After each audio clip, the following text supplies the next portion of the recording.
देखिए numbers inline आ गए हैं, इसमें कोई बड़ा नेगेटिव सरप्राइज नहीं है। आई थिंक जो एक्सपेक्टेशन थी कि टेलीकॉम और रिटेल बिजनेस से ग्रोथ आएगा वैसे ही दिख रहा है। मेरे ख्याल से देखिए आरपू पे थोड़ा सा डिसअपॉइंटमेंट है क्योंकि जितना एक्सपेक्टेशन था उतना आरपू बड़ा नहीं है। बट मेरे ख्याल से जिस प्रकार का ग्रोथ सेकंड हाफ में आएगा स्पेसिफिकली टेलीकॉम और रिटेल बिजनेस के लिए मार्केट्स काफी पॉजिटिव है। प्लस रिलायंस का ऑयल एंड गैस बिजनेस में तो जो भी क्रूड के प्राइसेस होते हैं वो पास थ्रू होते हैं, तो इनके लिए इतना कोई दिक्कत की बात नहीं रहेगी। मेरे ख्याल से कहीं ना कहीं मार्केट उम्मीद लगा रहा है कि शायद टेलीकॉम या रिटेल बिजनेस पे कोई कॉर्पोरेट अनाउंसमेंट हो, क्योंकि काफी लंबे समय से वैल्यू अनलॉकिंग की बातें हो रही है। तो कहीं ना कहीं अगर इस तरीके का न्यूज फ्लो आता है तो ही एक बड़ी रीरेटिंग आपको रिलायंस में देखने को मिलेगी। अदरवाइज मुझे लग रहा है कि मार्केट्स के रिजल्ट्स को आई थिंक प्राइस में ऑलरेडी डिस्काउंट कर चुका है। जिनके पास है वो होल्ड करे।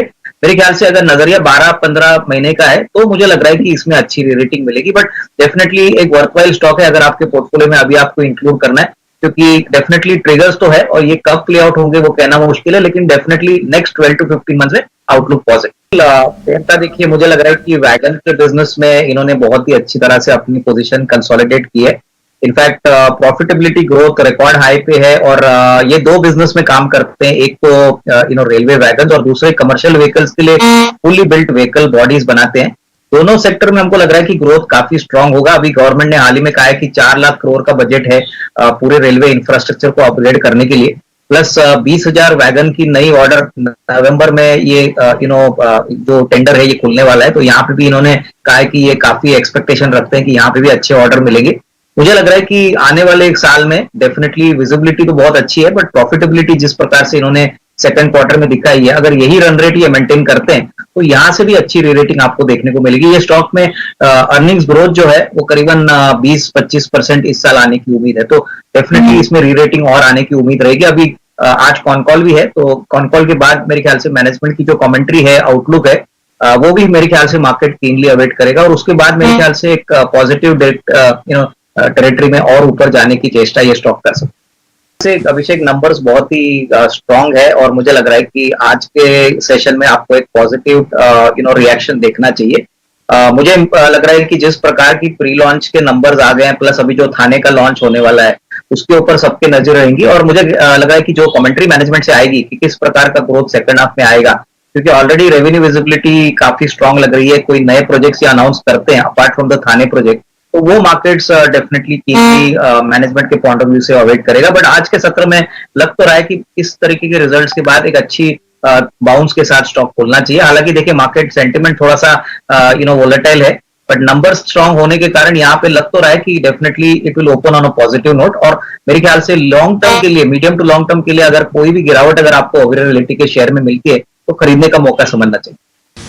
नहीं, मुझे लग रहा है कि देखिए अभिषेक, मुझे लग रहा है कि ये न्यूज नेगेटिव है। इनिशियली तो आपको एक डाउनवर्ड स्पाइक ही देखने को मिलेगा, क्योंकि जब तक पूरी तरह से मैनेजमेंट की क्लैरिटी आती नहीं है कि कितना इम्पैक्ट होगा रेवेन्यू पे, प्रॉफिट्स पे, क्योंकि यूएस इनके लिए बहुत बड़ा मार्केट है और ये प्लांट ऑलमोस्ट 25-30% रेवेन्यू कॉन्ट्रीब्यूट करता है। तो यहाँ पे अगर कोई दिक्कत होती है तो डेफिनेटली थोड़ा बहुत रेवेन्यू और अर्निंग्स के पॉइंट ऑफ व्यू से झटका लगेगा। मेरे ख्याल से कितना बड़ा झटका तीसरे तिमाही में आएगा वो कहना मुश्किल है, लेकिन अगर यहाँ पे कोई सोल्यूशन जल्दी निकलता नहीं है तो डेफिनेटली मार्केट इसको अर्निंग्स के पॉइंट ऑफ व्यू थोड़ा बहुत डीरेट करेगी। अर्निंग्स ग्रोथ जो मार्केट एक्सपेक्ट कर रही है वो उम्मीद से काफी कम आ सकती है। तो मेरे ख्याल से यहाँ पे होल्ड करे। मुझे लग रहा है कि मैनेजमेंट भी डेफिनेटली कुछ ना कुछ क्लैरिटी जरूर देगा और किस प्रकार से कितना डैमेज और कितने समय में ये वापस रिकवरी मोड में आएगा ये कहना मुश्किल है। तो यहाँ पे होल्ड करे। फ्रेश बाइंग के लिए शायद थोड़ा सा समय रुकना ठीक रहेगा। देखिए power generation, power distribution, power financing के जो सेगमेंट्स है वहां पे बहुत लंबे समय के बाद एक रिकवरी आ गई है। और सबसे बड़ी बात, पिछले 10 साल में अगर जनरेशन की बात करें तो बहुत ज्यादा कैपेसिटी पुटअप नहीं की गई थी और डिमांड 6-7% हर साल बढ़ रहा था। तो आई थिंक ये बेनिफिट जो पावर जनरेटिंग कंपनीज को मिलेगा वो कम से कम अगले 1.5-2 साल के लिए कंफर्टेबली मिलना चाहिए। देखिए अभी तो इंडस्ट्रियल डिमांड भी काफी अच्छी तरह से बढ़ रही है, रेसिडेंशियल डिमांड भी अच्छी है। मेरे ख्याल से एनटीपीसी हो, एनएचपीसी हो, टिपिकली पावर डिस्ट्रीब्यूशन में केईसी इंटरनेशनल है, आरईसी है, ये सारे कंपनीज में मुझे लग रहा है कि अगर नजरिया 1.5-2 साल का आप रखोगे तो डेफिनेटली इनके लिए अर्निंग्स ग्रोथ और जो अपॉर्चुनिटी है रेवेन्यू विजिबिलिटी का वो काफी अच्छा लग रहा है। तो मेरे ख्याल से कोई भी डिप अगर आपको मिलता है तो इन शेयरों को खरीद लीजिए, अपने पोर्टफोलियो में रख लीजिए। मुझे लग रहा है एटलीस्ट कम से कम 1.5-2 साल का नजरिया रखना जरूरी है, क्योंकि यहाँ पे काफी बड़ी अपसाइड ऑलरेडी हो चुकी है, तो अगर आपको यहाँ पे बेट करना है तो थोड़ा सा टाइम फ्रेम आपको लंबा रखना है, बट डेफिनेटली वैल्यू अपसाइड के लिए अभी भी काफी अच्छी जगह है। लिस्टेड स्पेस में एकमात्र कंपनी है जो पूरी तरह से इसका बेनिफिट लेगा।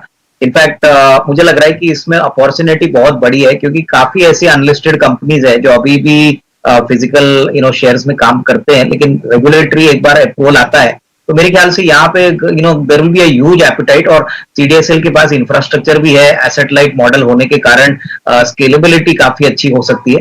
तो डेफिनेटली मुझे लग रहा है कि सीडीएसएल में नंबर्स तो अच्छे आ गए। इनफैक्ट मैं पढ़ रहा था कि पिछले क्वार्टर में ऑलमोस्ट 80 लाख नए अकाउंट्स इन्होंने डीमैट अकाउंट्स ऐड किए, तो ट्रैक्शन काफी स्ट्रांग है। अगर ये भी बिजनेस आता है तो मेरे ख्याल से आपको अगले साल भी डेफिनेटली अच्छी ग्रोथ देखने को मिलेगी, और वो top line as well as profitability में अच्छा इंप्रूवमेंट आपको देखने को। इनफैक्ट अजय, मैं मार्जिन देख रहा था, 8% से करीबन 14% का मार्जिन हो चुका है, और आई थिंक ये बहुत ही इंपॉर्टेंट बात है। मेरे ख्याल से काफी समय के अंडर परफॉर्मेंस के बाद ये स्टॉक चला है। मेरे ख्याल से अभी भी मुझे लग रहा है कि अगर नजरिया 12-15 महीने का है तो Piramal pharma can be a very good bet. I think बहुत समय के अंडर परफॉर्मेंस के बाद अभी नंबर्स रिफ्लेक्ट हो रहे हैं, वो टॉप लाइन के ऊपर, इबिटा मार्जिन के ऊपर, और अगर यही ट्रैक्शन कंपनी आने वाले 6 महीने के लिए भी मेंटेन करती है, जैसे कि पिछले कमेंट्री में उन्होंने कहा था कि प्रॉफिटेबिलिटी वो डेफिनेटली बढ़ाएंगे, तो मेरे ख्याल से यहां से भी अच्छी रेटिंग होगी। मेरे ख्याल से नियर टर्म में इफ एवरीथिंग गोज वेल, 150 रुपए का टारगेट प्राइस कंफर्टेबली पॉसिबल है। काफी अंडर वैल्यूड काउंटर है। मेरे ख्याल से और एक क्वार्टर अगर मजबूत आता है तो मार्केट्स को और कन्विक्शन आएगी और डेफिनेटली और री रेटिंग आएगी।